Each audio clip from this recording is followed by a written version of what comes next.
ini ada 3 indikator yang akan kita rilis, yaitu pertumbuhan ekonomi Maluku triwulan 3 2025, keadaan ketenaga kerjaan Maluku Agustus 2025, dan indeks pembangunan manusia tahun 2025. Saya akan memulai dengan pertumbuhan ekonomi. Sebelum saya umumkan pertumbuhan ekonomi triwulan 3 Maluku, ada beberapa indikator yang berdampak terhadap pertumbuhan ekonomi, yaitu di sana kita lihat ada inflasi untuk Provinsi Maluku pada periode triwulan 3. Pada periode triwulan 3 ini secara Kituki sebesar 1,02 dan secara year-on-year inflasi kita sebesar 3,09%. Selanjutnya kalau kita lihat perkembangan harga komoditas minyak mentah, ini ada mengalami penurunan secara year-on-year dan secara Kituki tumbuh 3,75, dan tembaga di sana juga untuk triwulan 3, periode triwulan 3 ini baik Kituki maupun year-on-year mengalami pertumbuhan positif.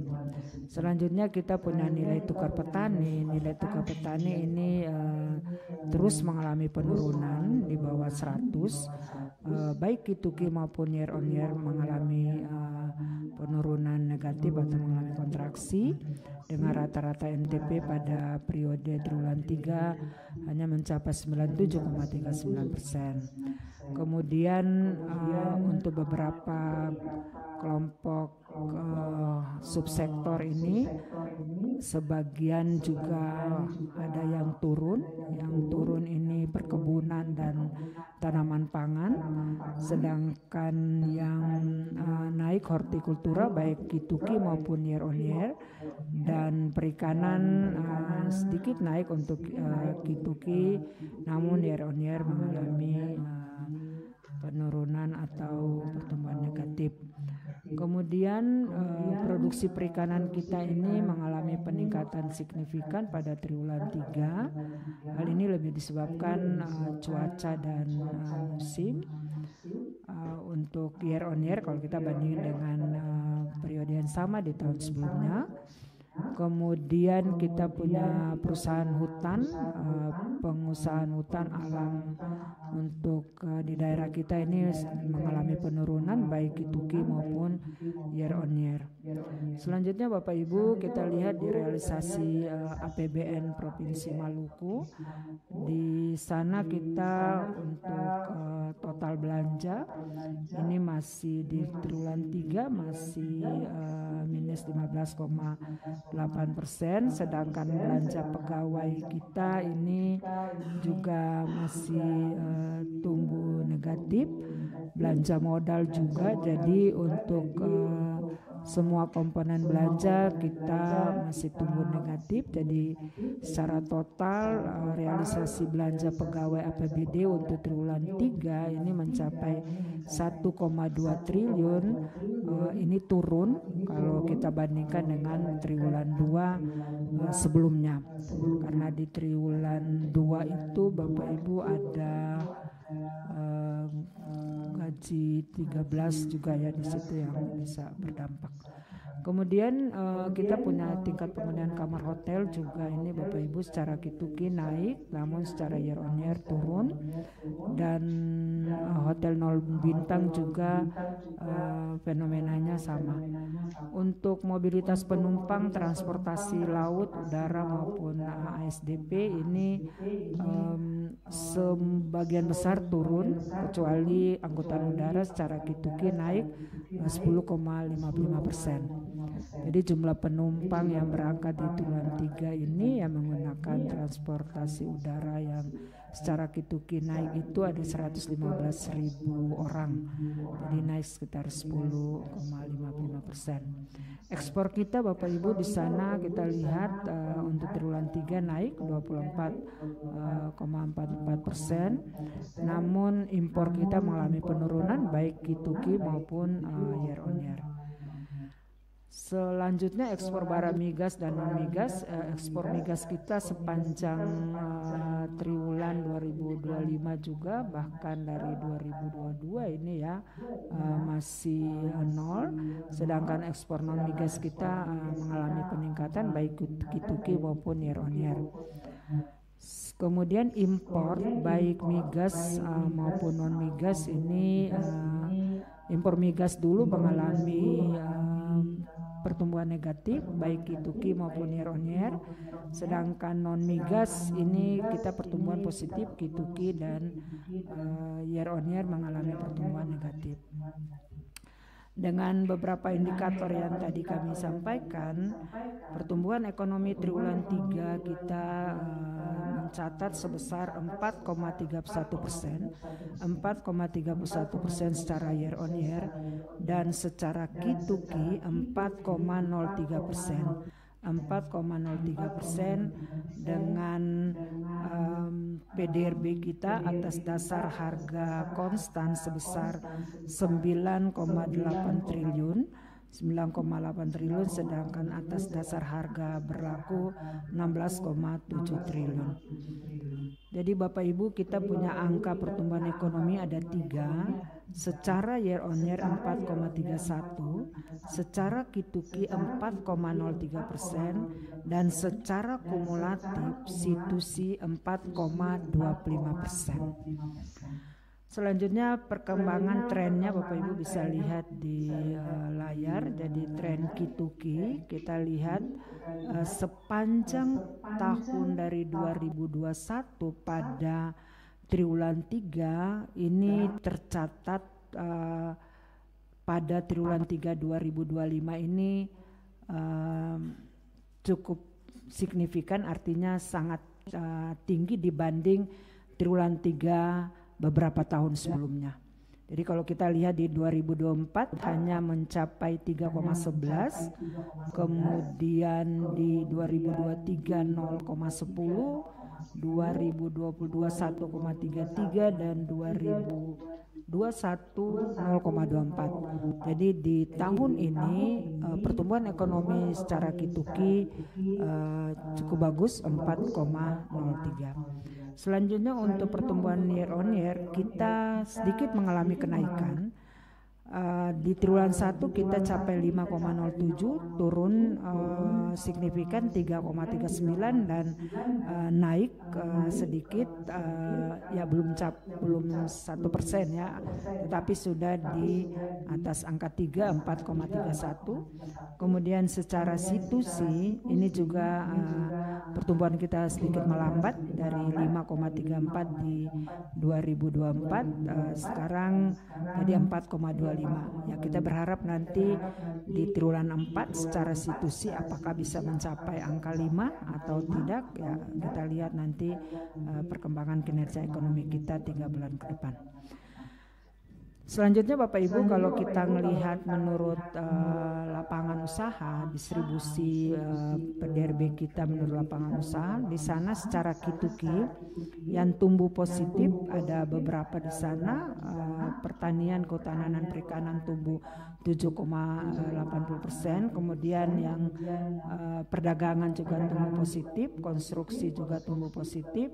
Yang tumbuhnya double digit, industri pengolahan tumbuh 19,79, pertambangan juga tumbuh double digit 17,54. Nah, pertumbuhan double digit di industri ini didorong oleh peningkatan produksi industri logam dasar yang ada di Batu Tua, Tembagapura di Wetar ya Bapak Ibu. Selanjutnya Bapak Ibu untuk pertambangan, jadi di perusahaan Batu Tua Tembagapura itu ada beberapa sektor industri pengolahan dan tambang. Jadi industrinya juga didorong, ada peningkatan produksi di sana. Kemudian tambang juga ini peningkatan produksi pertambangan biji logam. Jadi ini yang mengangkat sampai tumbuh double digit dan juga mendorong kita punya pertumbuhan Q2Q ini.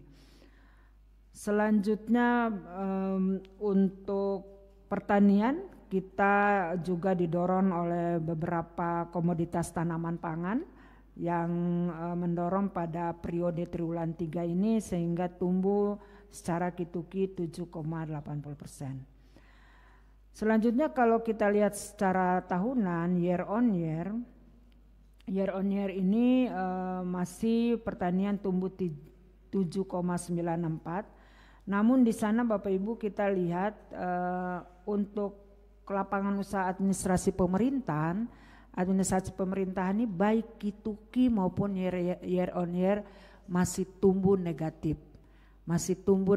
Bapak Ibu. Jadi ini menjadi perhatian kita bersama untuk mendorong sektor ini, karena kalau kita lihat sebagian besar ketergantungan kita di Maluku masih pada belanja pemerintah APBD maupun APBN. Selanjutnya Bapak Ibu bisa mencermati lebih dalam beberapa lapangan usaha. Di sana ada pertanian kehutanan dan perikanan. Di sana tanaman pangan khusus untuk produksi jagung ini mengalami peningkatan sebesar 117,68%. Kemarin kita baru rilis juga angka KSA jagung. Kemudian perikanan menunjukkan juga kenaikan produksi perikanan sebesar 39,89% dibandingkan triwulan 3 tahun sebelumnya.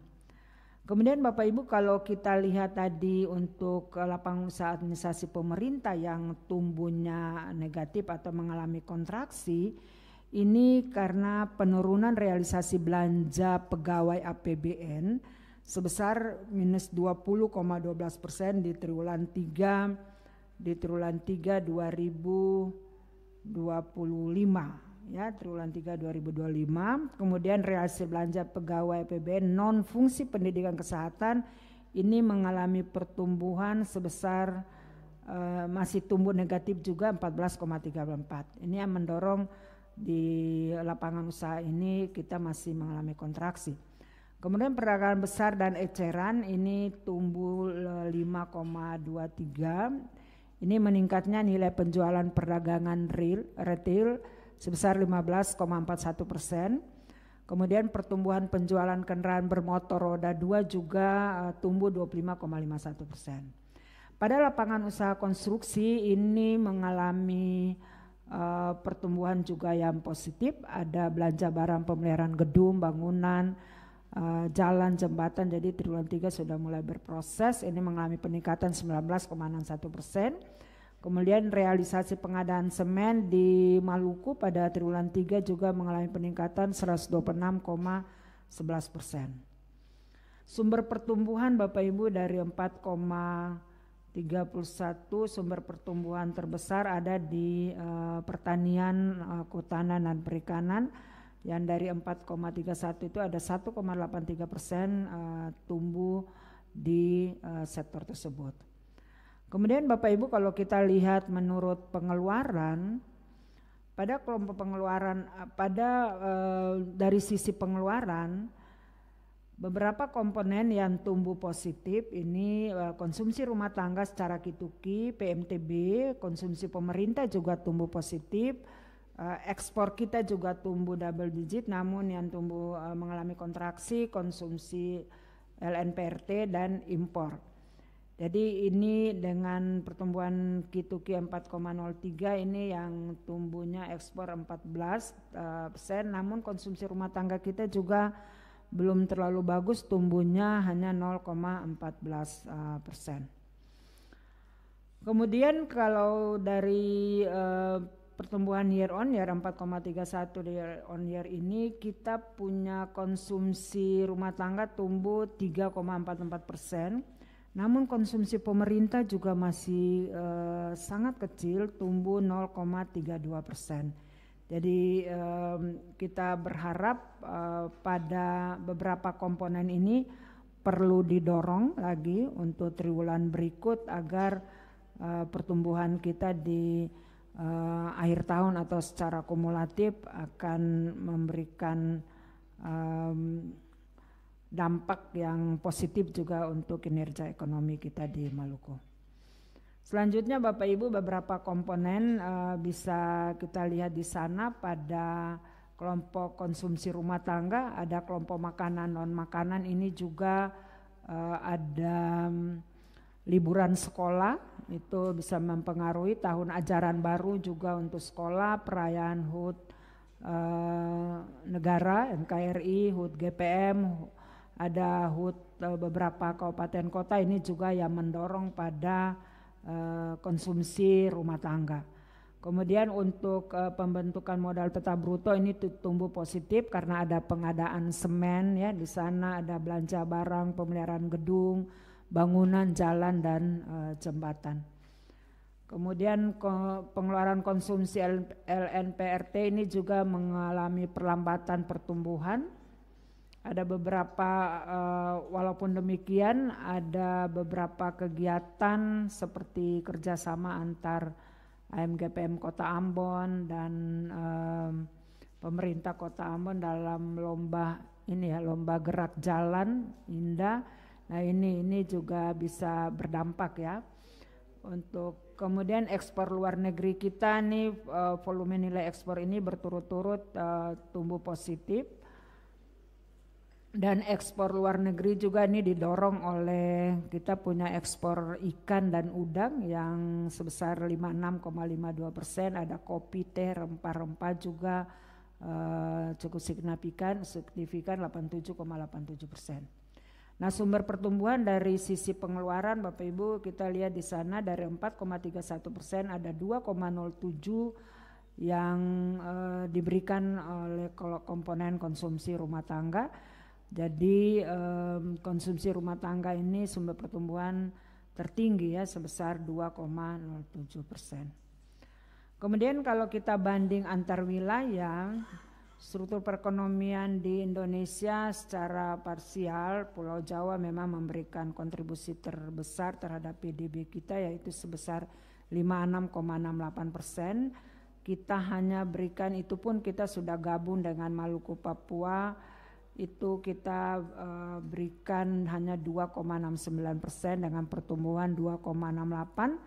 Sementara kita Maluku sendiri share terhadap PDB hanya nggak sampai 0,5 ya, hanya 0,28% dengan pertumbuhan 4,31. Nah kalau kita melihat urutan dengan semua provinsi, memang secara kituki kita nomor 2 tertinggi ya Bapak Ibu ya, di setelah Sulawesi Tengah 5,21.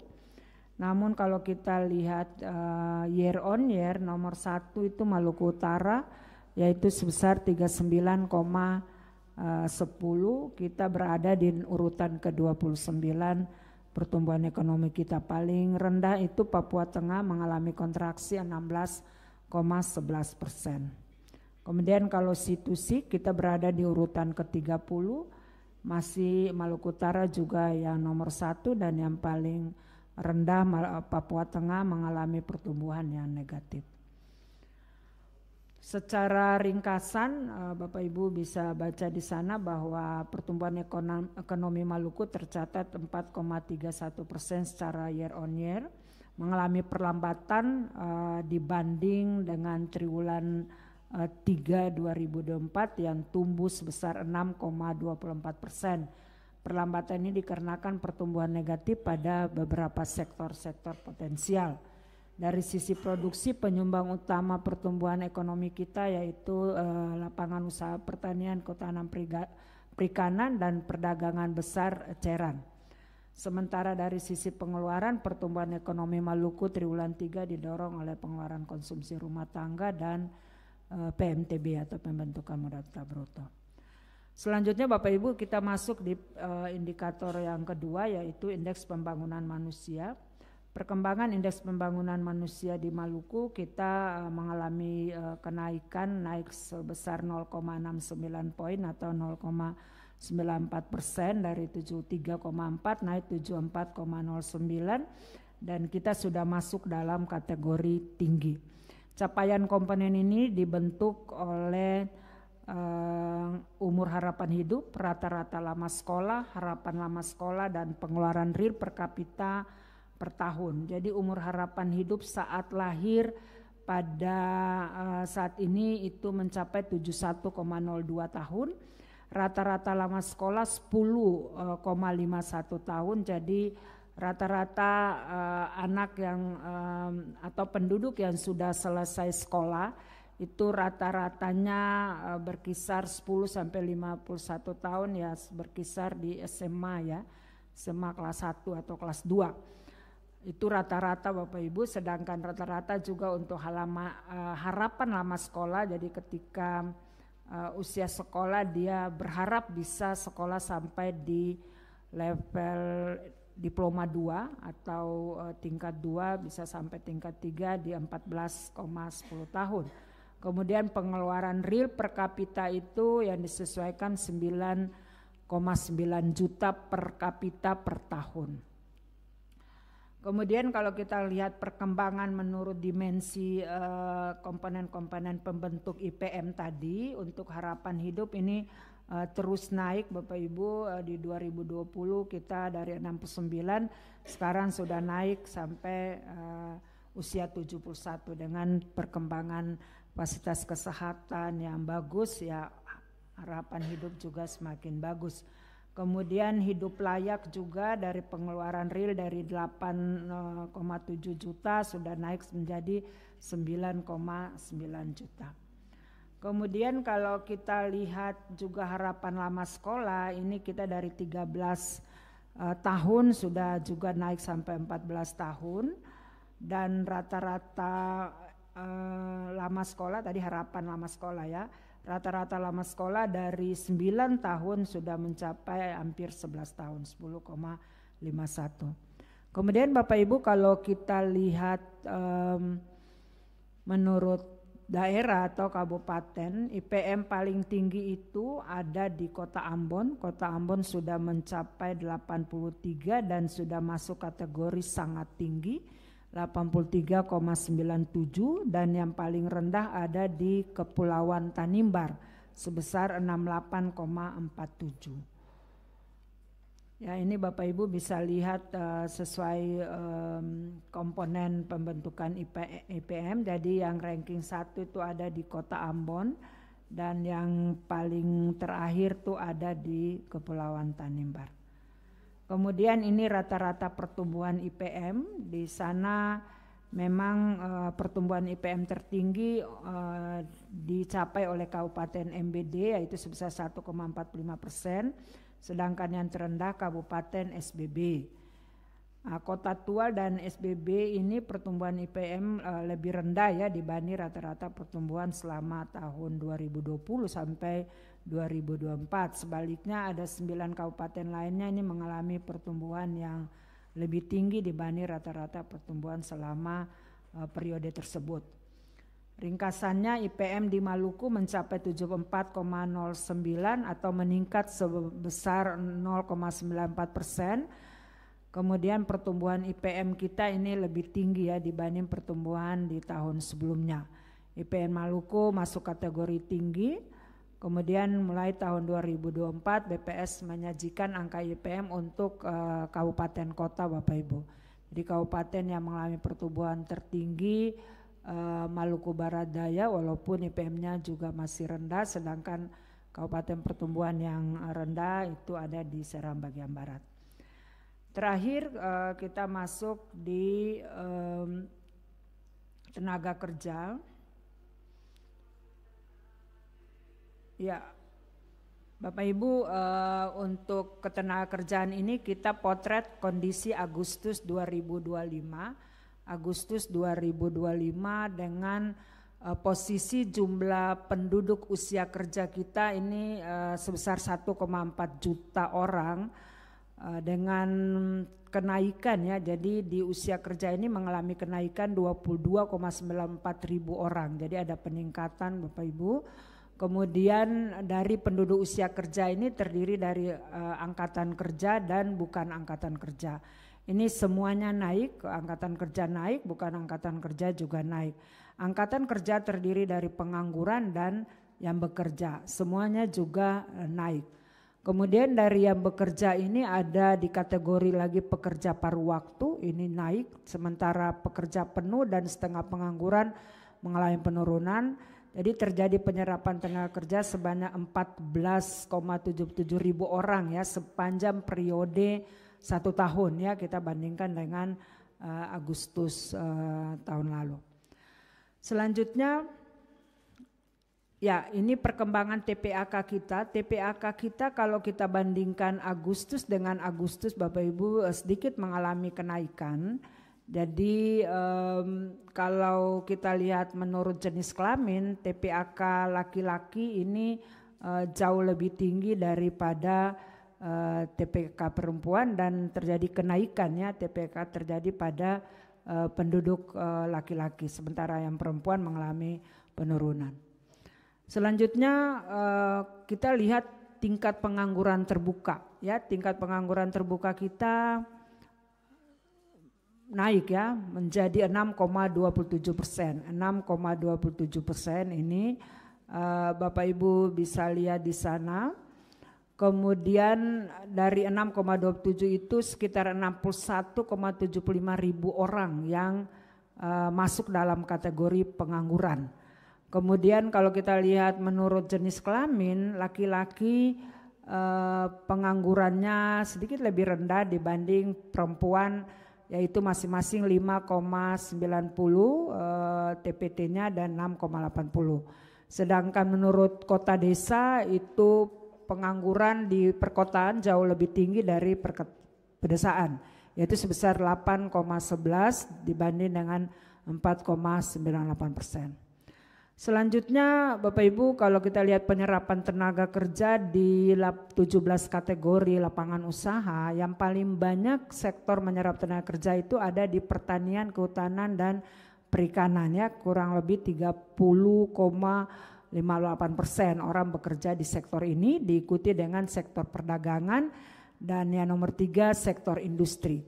Tapi kalau kita lihat perbandingan secara Agustus dan Agustus, pada kedua sektor pertanian dan perdagangan ini tumbuh negatif. Selanjutnya kalau kita bandingkan Februari di tahun 2025 dengan Agustus, pertanian juga tumbuh negatif. Jadi ini bisa dipengaruhi oleh beberapa faktor, ada jadi shifting ya, ada pergeseran antar lapangan usaha ini. Selanjutnya next. Ya, kita lihat dari status pekerjaan dari penduduk yang bekerja, jadi dari 922 ribu orang yang bekerja ini, kita lihat di sana ada 32,62% itu bekerja sebagai buruh, karyawan, pegawai. Jadi termasuk kita ini ada di sana. Kemudian yang berusaha sendiri itu 30,21%. Pekerja keluarga juga lumayan masih banyak, 16,15%. Nah, secara perubahan mereka di kedua status pekerjaan ini tumbuh negatif, bahkan di pekerja keluarga juga tumbuh negatif. Jadi yang bergeser ini dengan status berusaha dibantu buruh tidak tetap dan pekerja bebas.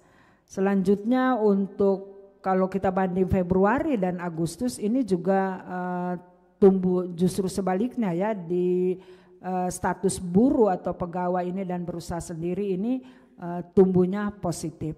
Jadi proporsi penduduk yang bekerja pada kegiatan informal, jadi Bapak Ibu kalau kegiatan formal itu kita mendefinisikan mereka yang kategorinya sebagai buruh karyawan dan bekerja dibantu buruh tetap.